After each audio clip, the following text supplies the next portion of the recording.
Samantala mga kapuso, nakahanda na rin po ang mga Stations of the Cross sa iba't ibang bayan sa Bataan. Ang pinakamalaki ay matatagpuan sa Barangay Kaparangan sa bayan ng Orani. Gawa sa kawayan ang disenyo at pinailawan niyan. Malapieta naman ang tampok sa Barangay San Roque sa Samal. Sa Barangay Tabing Ilog, Samal, makikita ang pagbuhat ni Jesus sa krus.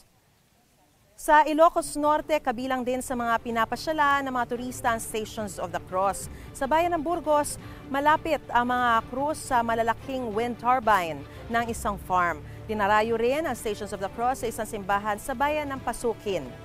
Meron ding Candle Chapel kung saan makikita ang mga imahe ng ilang santo. Sa Batangas, idinaan ng isang grupo sa pagbibisikleta ang paggunita nila sa Semana Santa. Sa tinatawag nilang Bisikleta Iglesia, sabay-sabay bumisita mga siklista sa 7 simbahan sa iba't ibang bayan sa Batangas. Mga kapuso, para una ka sa mga balita, mag-subscribe sa GMA Integrated News sa YouTube. Sa mga kapuso abroad, subaybayan niyo po kami sa GMA Pinoy TV at sa www.gmanews.tv.